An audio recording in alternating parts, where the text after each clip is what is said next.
নতুন কিছু আবিষ্কার করে ঢোকানো, সেটা হলো বেদাতে সাইয়া, সেটা হলো খারাপ বেদাত।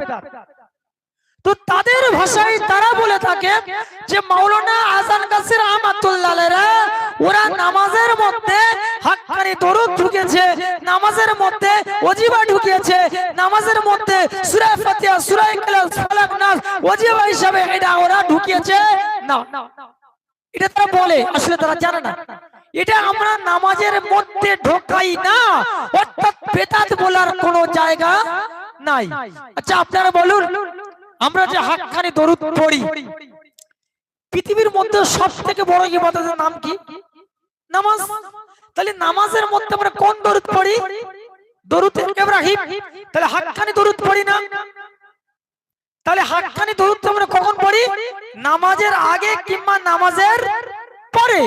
নামাজের আগে কিংবা নামাজের পরে, অর্থাৎ নামাজের বাইরে আমরা এই আমলগুলো করি, এটা বেদাত বলার কোনো জায়গা নাই। জোরে বলি সুবহানাল্লাহ।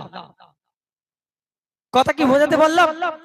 এটা বেদাত বলার কোনো জায়গা নাই।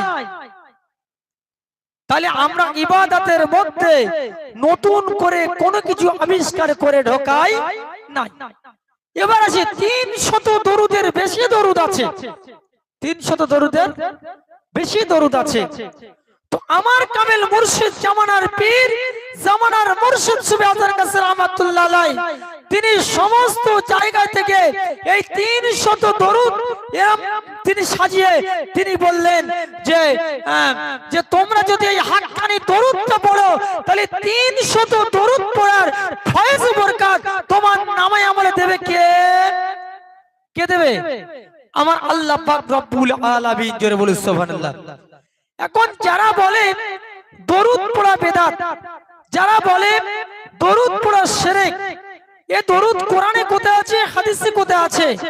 এখন আপনাদের কাছে আমি একটা বিষয় জানতে চাই যে আমরা যে হাক্কানি দরুদটা পড়ি, আমরা যে হাক্কানি দরুদটা পড়ি, কি দরুদ?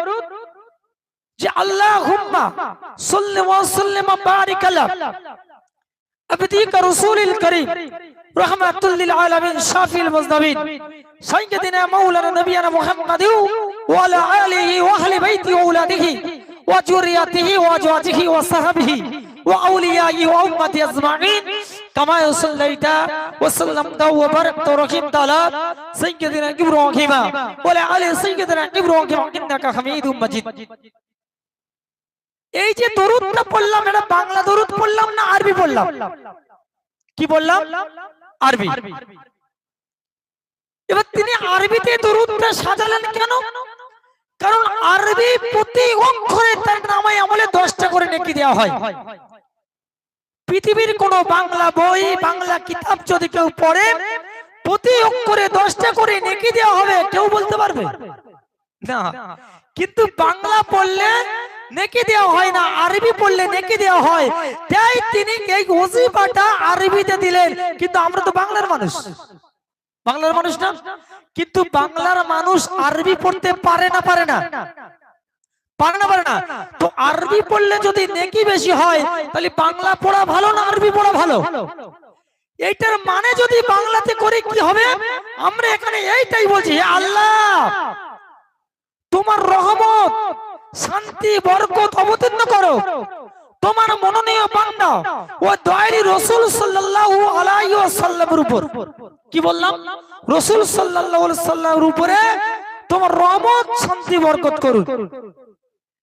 যিনি সর্বজগতের করুণাময়, যিনি গুনাহগারদের শাফাতকারী, যিনি গুনাহগারদের শাফাতকারী, আমাদের অধিনায়ক ও নেতা ও নবী হযরত মুহাম্মদ মুস্তাফা সাল্লাল্লাহু আলাইহি সাল্লামের ও তার বংশধরের উপর। আপনারা এবারে বলুন, আমরা যে এই দোয়াটা করছি, হে আল্লাহ তোমার রহমত, শান্তি, বরকত হোক তোমার মনোনীয় বান্দা দয়ালু রাসূল সাল্লাল্লাহু আলাইহি ওয়াসাল্লামের উপর। তাহলে রাসূলের প্রতি দরুদ পড়ে রাসূলের জন্য দোয়া করছি, এটা শিরক বেদাত হতে পারে? কথা বললে হতে পারে? আসলে যারা জানে না, তারা বোঝে না, এই ব্যাপারে তারা এই কথাগুলো বলে থাকে। এবারে আমরা শেষে কিন্তু একটা মোনাজাত করে থাকি। কি মোনাজাত? ইলাহি রহমত জ্যাদা কর কিয়ামত তক तमाम আলেম পর এই দোয়া করি না? অনেকেই বলেন এই মোনাজাত তারা কোথায় পেয়েছে? বুখারী শরীফের হাদিসের মধ্যে এসেছে রাসূল পাক সাল্লাল্লাহু আলাইহি ওয়াসাল্লামের সাহাবীরা তারা নিজ নিজ কানে শুনেছে যে আল্লাহর রাসূল বলেছেন কিয়ামতের মহাময়দানে কিয়ামতের হাসরের দিন যে এক শ্রেণীর উম্মতদেরকে তোলা হবে, আল্লাহর রাসূলের এক শ্রেণীর উম্মতদেরকে তোলা হবে এবং তাদের চেহারা থেকে আল্লাহর নূর চমকাবে। সাহাবারা আরজ করলেন ইয়া রাসূলুল্লাহ ইয়া হাবিবাল্লাহ হুজুর এই মানুষগুলো কারা? এবং অন্য অন্য নবীরা পর্যন্ত সেদিন আফসোস করবে আর বলবে হায় আল্লাহ এই নূরগুলো আমাদেরকে দেয়া হোক, কিন্তু তাদেরকে দেওয়া হবে না। শহীদানরাও সেদিন আফসোস করবে আর বলবে আল্লাহ এই নূরগুলো আমাদেরকে দেয়া হোক, কিন্তু তাদেরকে দেওয়া হবে না, তারা আফসোস করবে। সাহাবা আজমাইন রাসূল পাক সাল্লাল্লাহু আলাইহি ওয়াসাল্লামের কাছে আরজ করলেন ইয়া রাসূলুল্লাহ ইয়া হাবিবাল্লাহ হুজুর এই মানুষগুলো কারা? তারা দুনিয়ায় এমন কি আমল করবে যে কিয়ামতের মহাময়দানে কিয়ামতের হাসরের দিন তখন তাদেরকে যখন তোলা হবে তখন তাদের চেহারা থেকে আল্লাহর নূর চমকাবে। সাহাবা আজমাইনরা বললেন ও সাহাবীরা তবে তোমরা শোনো এই মানুষগুলো হলো তারা আমার এক শ্রেণীর আখিরের জামানার উম্মত। তারা এমন কি আমল করতেন? তারা সালাত কায়েম করতেন বিনা কাজায়, সালাত কায়েম করতেন বিনা কাজায় এবং সালাতের শেষে তারা কি করতেন? তাসবিহ তাহলিল জিকির আজকার অর্থাৎ ওয়াজিবা পড়তেন। ওয়াজিবার শেষে তারা একটা মোনাজাত করবে। কি মোনাজাত? শুধু তারা তাদের নিজের জন্য দোয়া চাইবে না, শুধু তারা তাদের নিজের বিবাদের জন্য দোয়া চাইবে না, শুধু তারা তাদের পাড়া প্রতিবেশীর জন্য দোয়া চাইবে না, তারা এই রকম একটা মোনাজাত করবে ইলাহি রহমত জ্যাদা কর কিয়ামত তক तमाम আলেম পর জোরে বলুন সুবহানাল্লাহ।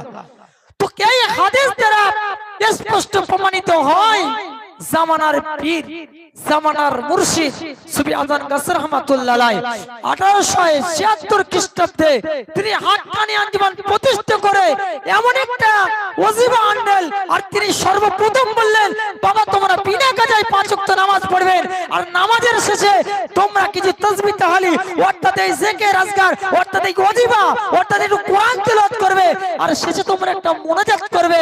শুধু নিজের জন্য নয়, নিজের বিবি বাচ্চাদের জন্য নয়, নিজের পাড়া প্রতিবেশীর জন্য নয়, তিনিও দোয়া করেছেন সর্বপ্রথম ইলাহি রহমত জ্যাদা কর কিয়ামত তক तमाम আলেম পর জোরে বলুন সুবহানাল্লাহ।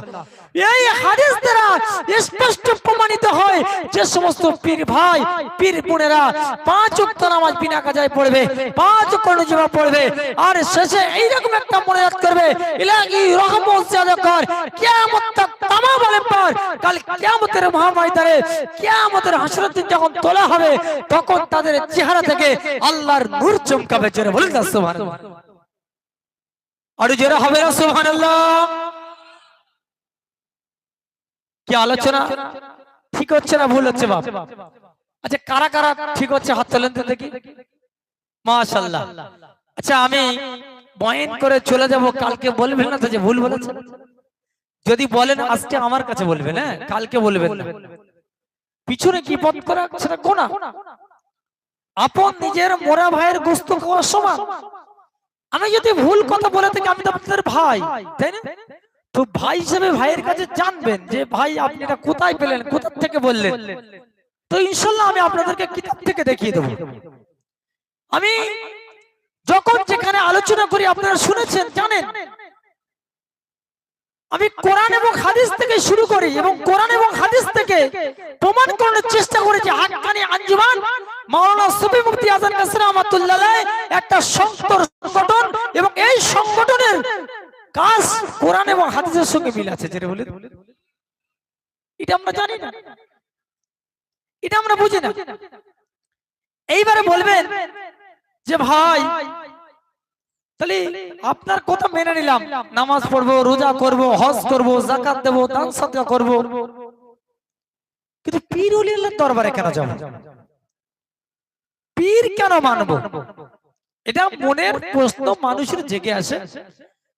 কারণ যদি এই প্রশ্নটা জাগে, তাহলে যিনি জাননে ওলা তার উচিত হলো কালাম পাক থেকে তাকে বুঝিয়ে দেওয়া, ঠিক না বল?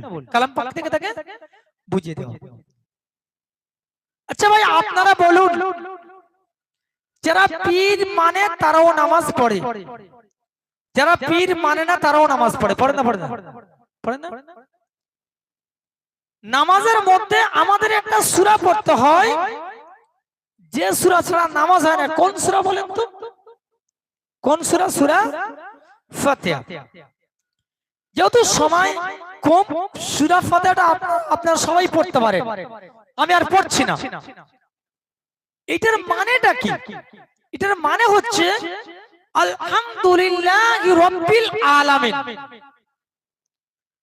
সমস্ত প্রশংসা আল্লাহ তাআলার জন্য। আমরা প্রশংসা করি কার? প্রশংসার যোগ্য তিনি কে?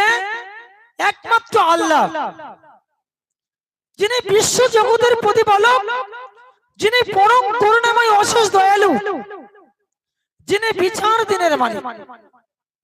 আমাদের বিচার দিনের মালিক কে হবে? একমাত্র আল্লাহ।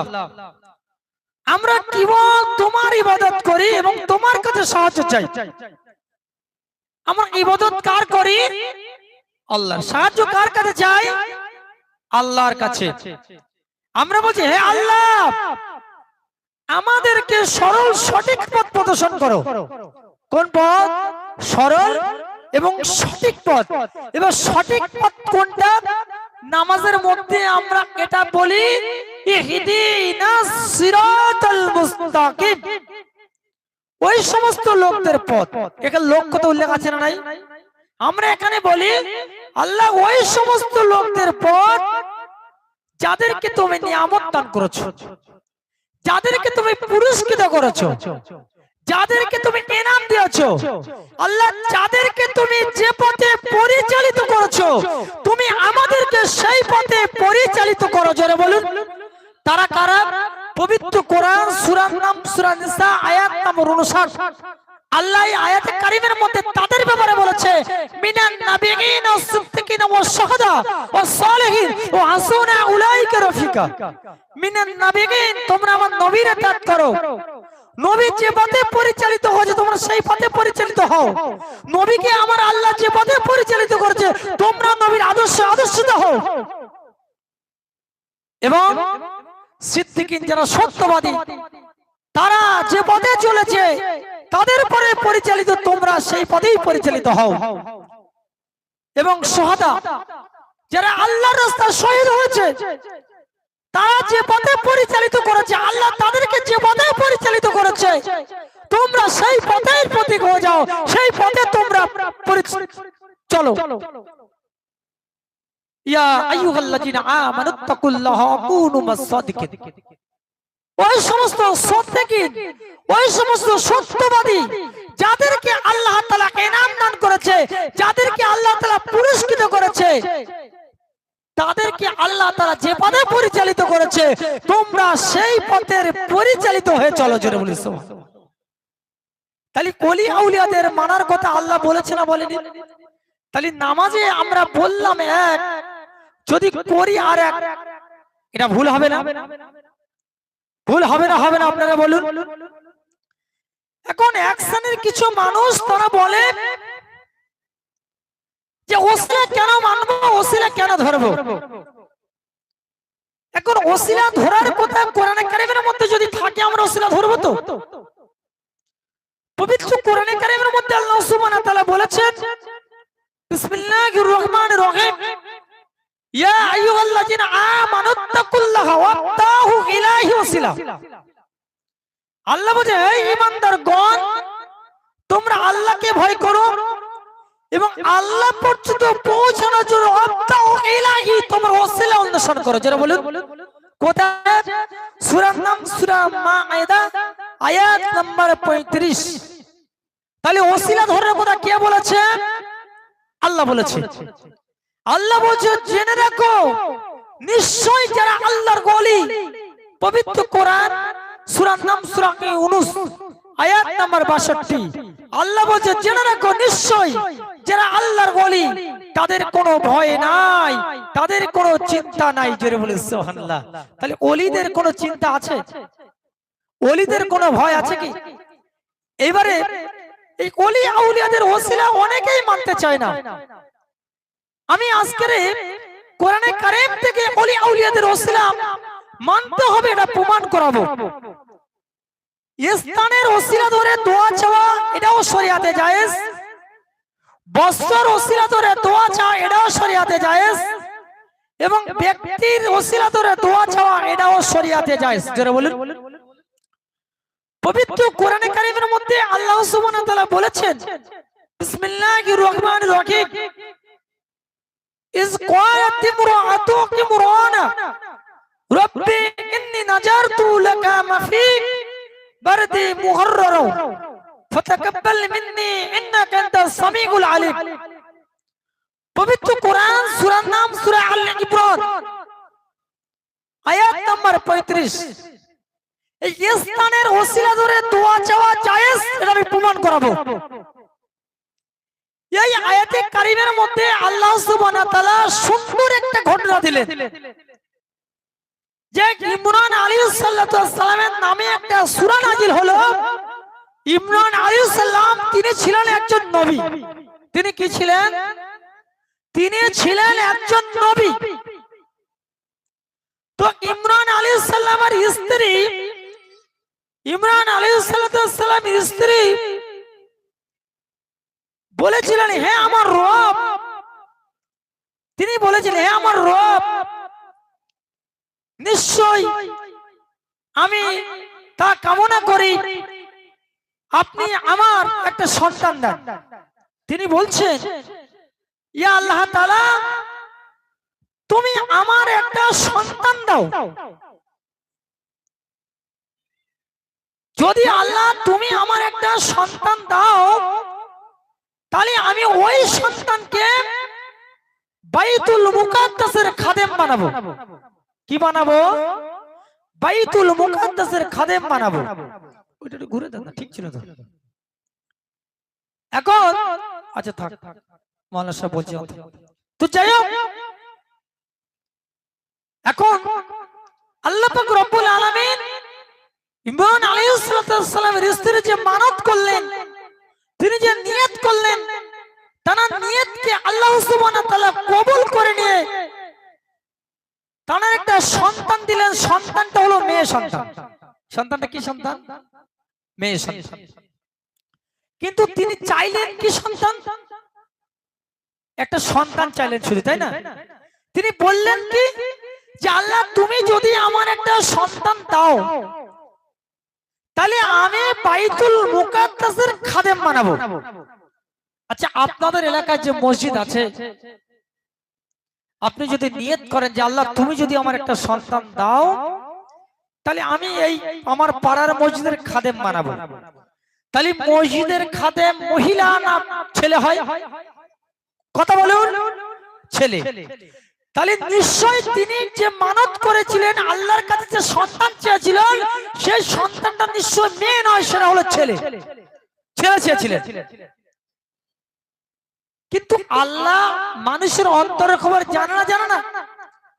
আল্লাহ সুবহানাহু ওয়া তাআলা ইমরান আলাইহিস সালামের স্ত্রীকে জানিয়ে দিলেন যে আমি আল্লাহ পাক রব্বুল আলামিন তোমার যে সন্তান দিলাম এটা হলো মেয়ে সন্তান। তবে তুমি জেনে রাখো এই মেয়েটা দুনিয়ার সাধারণ মহিলাদের মতো মহিলা নয়, দুনিয়ার সাধারণ মেয়েদের মতো মেয়ে নয়। এই মেয়েটার সম্মান দুনিয়ার শত শত ছেলেদের চেয়েও আল্লাহ সুবহানাহু ওয়া তাআলা বেশি করে দুনিয়ায় পাঠিয়েছেন। জোরে বলুন। এবং তার নাম স্বয়ং আল্লাহ পাক রব্বুল আলামিন ডেকে দিলেন মারিয়াম। কি নাম রাখলেন? মারিয়াম। তো মারিয়াম যখন ভূমিষ্ঠ হয়ে দুনিয়াতে আসলেন, এই মারিয়াম তত্ত্বাবধানের মারিয়ামের খেদমতের দায়িত্ব কে নেবে? তো পবিত্র কোরআনে কারিমের মধ্যে আল্লাহ সুবহানাহু ওয়া তাআলা একটা নবীর কথা বলেছে, যে নবীর নাম হলো সুলাইমান আলাইহিস সালাতু ওয়াস সালাম। সুলাইমান আলাইহিস সালাতু ওয়াস সালাম। এই সুলাইমানের 40 জন সাহাবী ছিল, তারা কিতাব লিখতেন। এই 40 জন সমস্ত সাহাবী তারা দাবি করলেন যে হুজুর মরিয়মের তত্ত্বাবধানের, মারিয়ামের খিদমতের দায়িত্ব যদি আমাদেরকে দেন, তাহলে আমরা মরিয়মের খিদমতের দায়িত্ব নেব। কিন্তু মারিয়াম তো একা। মারিয়াম কজন? একা। কিন্তু দাবি করলেন কয়জন? 40 জন। কাকে দেবে? জিবরাইল আমিন আলাইহিস সালামের মাধ্যমে। আমি কোরআনের আয়াতটা দিয়ে বোঝাতাম, যেহেতু আর আমার 9 মিনিট সময় আছে, আমি আয়াতটা তেলাওয়াত করতে পারছি না। আমি যেটা বলছি আপনারা বুঝে নেবেন, একটু বুঝলে আপনারা বুঝতে পারবেন। তো তিনি তো একা 40 জন সাহাবী কে নেবে? তো জিবরাইল আমিন আলাইহিস সালাম তিনি সুলাইমান আলাইহিস সালামকে জানিয়ে দিলেন যে নবী, তোমার যে 40 জন সাহাবীর হাতে যে কলম নিয়ে তারা কিতাব লেখে, তোমার হাতে যে কলম, এই কলমটা তুমি পানিতে ভাসিয়ে দাও। যার কলমটা ভেসে যাবে, সে মারিয়ামের খেদমতের, মারিয়ামের তত্ত্বাবধানের দায়িত্ব পাবে। জোরে বলে সুবহানাল্লাহ। তো সুলাইমান আলাইহিস সালামের 40 জন সাহাবী যে কলম নিয়ে কিতাব লিখতেন, সেই কলম আর তার একটা কলম, 41টা কলম পানিতে ভাসিয়ে দেওয়া হলো। সবার কলমটা ডুবে গেল। আল্লাহ পাক রব্বুল আলামিন নবী সুলাইমান আলাইহিস সালামের কলমটা ভাসিয়ে দিলেন। জোরে বলুন। তার মানে আল্লাহর পক্ষ থেকে মারিয়াম আলাইহিস সালামকে নবী সুলাইমান আলাইহিস সালামের কাছে খেদমতের দায়িত্ব স্বয়ং আমার আল্লাহ দিলেন। জোরে বলুন সুবহানাল্লাহ। এবং তিনি বাইতুল মুকাদ্দাসের ভিতরে একটা ঘর নির্মাণ করলেন। বাইতুল মুকাদ্দাসের ভিতরে একটা ঘর নির্মাণ করলেন, যেখানে মারিয়াম থাকবে, সেখানে তিনি থাকেন। সুলাইমান আলাইহিস সালাম দিনে 3 টাইম তাকে খাবার পৌঁছে দিতেন। তো একদিন তিনি কিছু খাবার নিয়ে যাচ্ছেন, গিয়ে দরজাটা খুললেন। ভিতরে প্রবেশ করার সাথে সাথে তিনি দেখলেন যে মারিয়ামের ওই হুজরার ভিতরে বিভিন্ন রকমের খাবার, বিভিন্ন রকমের ফল আছে। মারিয়ামকে জিজ্ঞাসা করছেন, ইয়া মারিয়াম, এই খাদ্যগুলো কোথাকার খাদ্য? উনি বললেন যে এটা হলো জান্নাতের খাদ্য, আল্লাহ তাআলার পক্ষ থেকে আল্লাহ পাক রব্বুল আলামিন আমার ঘরে পৌঁছে দিয়েছেন। জোরে বলে সুবহানাল্লাহ। নবী সুলাইমান আলাইহিস সালাম বলে, আল্লাহ, মারিয়ামের হুজরাকে তুমি এমন পাক করেছো, এমন চাককে পবিত্র করেছো, যে হুজরার মধ্যে তুমি জান্নাতের খাদ্য পৌঁছে দিয়েছো। ঠিক আছে আল্লাহ, আমি এই হুজরার মধ্যে 2 রাকাত নফল নামাজ পড়ে, আমার স্ত্রীর 93 বছর বয়স হয়ে গিয়েছে, এখন কোনো সন্তান হয়নি, আমি আল্লাহ তোমার কাছে দুখানা হাত তুলে ফরিয়াদ করছি, আমার স্ত্রীর একটা সুসন্তান, পবিত্র সন্তান দান করুন। জোরে বলে সুবহানাল্লাহ। তার ডাককে আল্লাহ সুবহানাহু ওয়া তাআলা কবুল করে নিয়ে আল্লাহর পাক রব্বুল আলামিন একটা সন্তান দিলেন, যার নাম রেখে দিলাম ইয়াহইয়া। জোরে বলে সুবহানাল্লাহ। এখন আমার বলার প্রশ্ন হলো এটা, যে সুলাইমান আলাইহিস সালাম তিনি নবী ছিলেন না ছিলেন না? ছিলেন না? তিনি নবী ছিলেন। তার বাড়ি ঘর ছিল না ছিল না? ছিল। তিনি বাইতুল মুকাদ্দাসের খাদেম ছিল না ছিল না? তিনি বাইতুল মুকাদ্দাসের মাতোয়ালি এবং ইমাম ছিলেন। তিনি তো তার ঘরে বসে দোয়া চাইতে পারতেন, তিনি তো বাইতুল মুকাদ্দাসের ভিতরে বসে দোয়া চাইতে পারতেন, কিন্তু তিনি সেখানে দোয়া না চেয়ে মারিয়ামের হুজরার মধ্যে তিনি কেন দোয়া চাইলেন? মারিয়ামের হুজরার মধ্যে তিনি কেন দোয়া চাইলেন? এখানে কোরআনে কারিমের মধ্যে কিন্তু পরিষ্কার বলা হয়েছে যে এই যে আল্লাহ তাআলা বলেছেন হুনালিকা। এই হুনালিকা শব্দের অর্থ হলো, যারা মাওলানা আছে তাদের কাছে জিজ্ঞাসা করবেন যে সেখান থেকে মানে কোথা থেকে? মা মারিয়ামের হুজরা থেকে। আল্লাহ আমি এই স্থানের ওসিলায় তোমার কাছে দোয়া চাইছি, আমার স্ত্রী 93 বছর বয়স হয়ে গেছে, তুমি একটা সুসন্তান পবিত্র সন্তান দান করুন, জোরে বলি সুবহানাল্লাহ। এই জন্য আল্লাহ পাক রব্বুল আলামিন কোরআনে কারীমের মধ্যে এমন একটা আয়াতকে কোট করে तमाम পৃথিবীর অবিশ্বাসীদেরকে বোঝানোর জন্য, যারা ওসিলা মানবে না, যারা পীরের ওসিলা মানবে না, সাহাবীদের ওসিলা মানবে না, তাবিঈনদের ওসিলা মানবে না, তাবিঈনদের ওসিলা মানবে না, নেককার সালেহীন আউলিয়া গণের ওসিলা মানবে না, এই ওসিলা মানার জন্য আল্লাহ পাক রব্বুল আলামিন কোরআনে কারীমের মধ্যে এমন কিছু ঘটনা বর্ণনা করে দিলেন, জোরে বলি সুবহানাল্লাহ। তাহলে তিনি ছিলেন নবী, কিন্তু ইনি ছিলেন ওলি। ওলির থেকে নবীর সম্মান অনেক বেশি, ঠিক না? বেশি না কম? বেশি। তারপরেও তিনি মারিয়ামের হুজরার মধ্যে দোয়া চাইলেন স্থানের ওসিলায়, ও দোয়া আমার আল্লাহ কবুল করেছিলেন। এখন কথা হলো, মারিয়ামের যে হুজরা, মারিয়ামের যে ঘর, আপনার বাড়ি আপনার হুজরা আপনার ঘর, দুটো ঘর এক?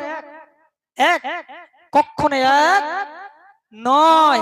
কারণ সেখানে তিনি আল্লাহর ইবাদত করেছেন, নামাজ পড়েছেন, রোজা করেছেন, তাহাজ্জুদের নামাজ পড়েছেন, ইশরাকের নামাজ পড়েছেন, আবিনের নামাজ পড়েছেন, তাসবিহ তাহলিল জিকির আজকার করেছেন। ওই হুজরাটা সাধারণ হুজরা নয়, ওই হুজরাটা হুজরা মুবারকে পরিণত হয়ে গেছে। তো এই জন্য যারা বলে তোমরা বাড়ি বসে দোয়া করবে, ওলির দরবারে কেন যাবে, পীরের দরবারে কেন যাবে? আমরা এই জন্য যাই, মাওলানা আজান কাসেম রহমাতুল্লাহ আলাইহি তিনি মস্ত বড় আল্লাহর ওলি, তানার যে হুজরা আপনার বাড়ির হুজরা, তানার যে ঘর আপনার বাড়ির ঘর, এই দুটো কখনো এক নয়। তিনি সেই হুজরায় নামাজ পড়েন, আল্লাহর ইবাদত করেন, তিনি তাহাজ্জুদের নামাজ পড়েন, আবিনের নামাজ পড়েন, ইশরাকের নামাজ পড়েন, এবং আল্লাহর আরাধনা, আল্লাহর জিকির, আল্লাহর ফিকির তিনি করেন। অর্থাৎ সেই হুজরাটা আর সাধারণ হুজরা নয়, সেই হুজরাটা হুজরা মুবারকে পরিণত হয়ে গেছে। আপনার ঘরে বসে আপনি দোয়া করবেন, আপনার দোয়া কবুল হতে পারে, নাও হতে পারে, কিন্তু আপনি যখন কামিল মুর্শিদের হুজরার সামিয়ানার নিচে বসে দোয়া চাইবেন, এই দোয়া 100% কবুল হওয়ার সম্ভাবনা বেশি থাকে, যারা বলেন। এই জন্য আমরা ওলি আউলিয়াদের দরবারে যাই। আরেকটা ছোট্ট উদাহরণ দেব, 2 মিনিট। আমাদের বাংলাদেশ থেকে এক পীর ভাই আসছিলেন, তার মানিব্যাগ মাতলা নদী পড়ে গিয়েছিল, ঠিক না ভুল? এখন আমরা এটা দরবার থেকে শুনেছি যে যার মানিব্যাগ পড়েছিল, হুজুর কেবলা তাকে ডেকে তার মানিব্যাগটা তার হাতে দিয়েছিল, জোরে বলুন। শর্টে বললাম, যেহেতু অল্প সময় তো সবাই বলে মানিব্যাগটা তো পড়েছে নদীতে, কিন্তু পীর মুরিদকে কিভাবে হুজরা থেকে দিচ্ছে? তো আল্লাহর ওলিদের সম্মান, আল্লাহর ওলিদের মর্যাদা বেশি না কম? আল্লাহর ওলিদের পাওয়ার আছে না নাই? পাওয়ার আছে। তো আল্লাহর ওলিদের কেরামতি হক, এটা সত্য, এতে কোনো সন্দেহ আছে? তাহলে একটা ঘটনা যদি আমি আপনাদেরকে বলি, তাহলে বুঝতে পারবেন যে সুলাইমান আলাইহিস সালামের রাজ্যে একটা রানী ছিল, যার নাম হলো রানী বিলকিস। এটার ঘটনা কিন্তু অনেক বড়, আমি ছোট করে বলবো, এটার ঘটনা অনেক বড়। তো তার হুদহুদ একটা পাখি ছিল, সেটা হলো মুজিজা। তো হুদহুদ পাখি সব খবরগুলো সুলাইমান সাল্লামের কাছে পৌঁছে দিয়েছিলেন। এটা সুন্দর করে বলতে গেলে অনেক ঘটনা লাগবে। যে হুজুর, আপনার রাজ্যের মধ্যে একজন কুমারী নারী, যার নাম হলো রানী বিলকিস, তাকে তিনি অগ্নি পূজারি করে। আর তিনি কি করেন? সবাই তাকে কি করে? তাজিমের সেজদা করে। 5 মিনিট বলি বলছি, সবাই তাকে তাজিমের সেজদা করে। এই খবরটাও যখন সুলাইমান আলাইহিস সালাম শুনলেন যে আমার রাজ্যের ভিতরে একজন কুমারী নারী সে আলাদাভাবে সে ওই অগ্নি পূজারি করবে, মানুষ তাকে তাজিমের সেজদা করবে না, হতে পারে না। তিনি চিঠি লিখলেন রানী বিলকিসের কাছে। এর ঘটনা অনেক, তাকে আসতে বললেন, তিনি আসছেন। ওই সময় নবী সুলাইমান আলাইহিস সালাম তিনি ছিলেন বাদশা, আবার একদিকে ছিলেন নবী, একদিকে ছিলেন নবী আর একদিকে ছিলেন বাদশা। তিনি ওই সময় বললেন যে রানী বিলকিস তিনি তো আমার রাজদরবার আসছেন আমাকে পরীক্ষা করতে, তো বলো তোমরা কে আছো। সুলাইমান সালামের বাদশা জেনও ছিল, তিনি মানুষেরও বাদশা ছিলেন, জেনেদেরও বাদশা ছিলেন, যে তোমরা কে আছো ওই রানী বিলকিসের রাজসিংহাসনটা আমার দরবারে এনে হাজির করবে। তো জেনেদের মধ্যে একজন জেন বললেন হুজুর আমি পারবো। বলে কতক্ষণ? বলে 5 মিনিট। বলে না হবে না, কোরআনের আয়াত, যদি সময় থাকতো আমি কোরআনের আয়াত দিয়ে ব্যাখ্যা করে আপনাদের বোঝাতাম কোরআন এটা। ওই সময় উনি বললেন না হবে না, আরো তাড়াতাড়ি কে পারবে। তো আরেকটা জেনে উঠে বললেন হুজুর আমি পারবো। ক মিনিট? বলে 3 মিনিট। বলে না হবে না। ওই সময় উনি বললেন মানুষের মধ্যে তোমরা কে আছো যে তোমরা ওই রানী বিলকিসের রাজসিংহাসনটা আমার দরবারে এনে হাজির করবে? মানুষের মধ্যে কে আছো বলো। ওই সময় একজন আল্লাহর ওলি, আল্লাহর বুজুর্গানে দিন, তিনি ছিলেন সুলাইমান নবী আলাইহিস সালামের খালাতো ভাই, যার নাম হলো আসিফ ইবনে বারখিয়া। কি নাম? আসিফ ইবনে বারখিয়া। উনি বললেন হুজুর আপনি যদি আমাকে অনুমতি দেন তাহলে আমি পারবো। বলে কতক্ষণ? বলে হুজুর আপনি শুধু চোখের পাতাটা বুঝবেন আর তাকে দেখবেন যে রানী বিলকিসের রাজসিংহাসন আপনার দরবারে এসে হাজির। জোরে বলেন না সুবহানাল্লাহ। তাই এবারে মানুষের কতটা ক্ষমতা, মানুষের কতটা পাওয়ার। সুলাইমান আলাইহিস সালামের রাজদরবার থেকে আর রানী বিলকিসের রাজসিংহাসন এর দূরত্ব হলো 30,028 কিলোমিটার। কত কিলোমিটার? 30,028 কিলোমিটার। তো 30,028 কিলোমিটার দূর থেকে যদি রানী বিলকিসের রাজসিংহাসনটা যদি আল্লাহর ওলি, আল্লাহর মাহবুব বান্দা যদি আনার ক্ষমতা আমার আল্লাহ দিতে পারে, তো মাওলানা আজান গাজী রাহমাতুল্লাহ আলাইহি তিনি পারাক শক্ত আল্লাহর ওলি, তাহলে ওই নদীতে পড়ে যাওয়া মানি ব্যাগ কেন কিনি ধরে মুরিদের দিতে পারে না? জোরে বলুন পারে না? পারে না। এইবারে শেষে 1 মিনিটের একটা আলোচনায় শেষ করব যে পীর ওলি আউলিয়ারা কিয়ামতের মহাময়দানে কিয়ামতের হাসরের দিন সুপারিশ করতে পারবেন কিনা, পারবেন কিনা। দেখুন হযরতে উসমান ইবনে আফফান রাদিয়াল্লাহু তাআলা হাদিস বর্ণিত আছে, নবী করিম সাল্লাল্লাহু আলাইহি ওয়াসাল্লাম বলেছেন, বিশ্ব নবী বলেছেন 3 শ্রেণীর লোক কিয়ামতের দিন সুপারিশ করতে পারবেন। আল্লাহ তাআলা কাছে অনুমতি নিয়ে আল্লাহ সুবহানাহু ওয়া তাআলা তাদেরকে অনুমতি দেবেন। প্রথম নাম্বার হলো নবী রাসূলগণ, দ্বিতীয় নাম্বার হলো হাক্কানি উলামায়ে কেরামগণ, আউলিয়া কেরামগণ, তৃতীয় নাম্বার হলো নেককার সালেহীন আল্লাহর ওলিরা সুপারিশ করতে পারবেন। কিয়ামতের মহাময়দানে আল্লাহর কাছ থেকে অনুমতি নিয়ে আল্লাহ সুবহানাহু ওয়া তাআলা তাদেরকে অনুমতি দেবেন। আল্লাহ যাদের অনুমতি দেবেন আল্লাহর কাছ থেকে অনুমতি নিয়ে তারা সুপারিশ করতে পারবেন। এবার অন্যান্য হাদিসের মধ্যে এসেছে বংশের মধ্যে যদি কোনো হাফেজ থাকে তিনিও বংশের জন্য সুপারিশ করতে পারবেন। বংশের মধ্যে যদি কোনো হাক্কানি আলেম থাকে তিনিও সুপারিশ করতে পারবেন। এইটা কোথায় আছে? মিশকাত শরীফ দ্বিতীয় খণ্ড 545 নম্বর পৃষ্ঠা, আবু দাউদ শরীফ পঞ্চম খণ্ড 660 পৃষ্ঠা, হাদিস নাম্বার 5043, বেহেশতের ষষ্ঠম খণ্ড 648 নম্বর পৃষ্ঠার মধ্যে উল্লেখ করা হয়েছে বারাক সত্য আমাদের আকীদা, আমাদের বিশ্বাস। মাওলানা আজান গাছের রহমাতুল্লাহ আলাইহি তিনি বারাক সত্য আল্লাহর ওলি। মাওলানা সুফি মর্জির হুজুর কিবলা রহমাতুল্লাহ আলাইহি বারাক সত্য আল্লাহর ওলি। মাওলানা সুফি হাফিজ হুজুর কিবলা রহমাতুল্লাহ আলাইহি বারাক সত্য আল্লাহর ওলি। মাওলানা সুফি মর্জির হুজুর কিবলা সাবর সিঙ্গাপুরি মুস্তা হুজুর কিবলা রহমাতুল্লাহ আলাইহি তিনি আল্লাহর ওলি। মাওলানা সুফি হাজী মাস্টার সাহেব গদ্দি নজর হুজুর কিবলা দামাত বারকাতু তিনি আল্লাহর ওলি আছেন। কাল কিয়ামতের মহাময়দানে কিয়ামতের হাসরের দিন আল্লাহ পাক রব্বুল আলামিন আমার কামেল মুর্শিদদেরকে সুপারিশের অনুমতি দেবেন, কারণ তিনি ওলি এবং তিনি অনুমতি চাইবেন। অনুমতি নিয়ে আল্লাহর অনুমতি পেয়ে তারা মুরিদানদের জন্য সুপারিশ করতে পারবেন। এটা হলো আমাদের আকীদা, এটা হলো আমাদের বিশ্বাস। জোরে বলুন সুবহানাল্লাহ। আমার বলার মধ্যে ভাষার মধ্যে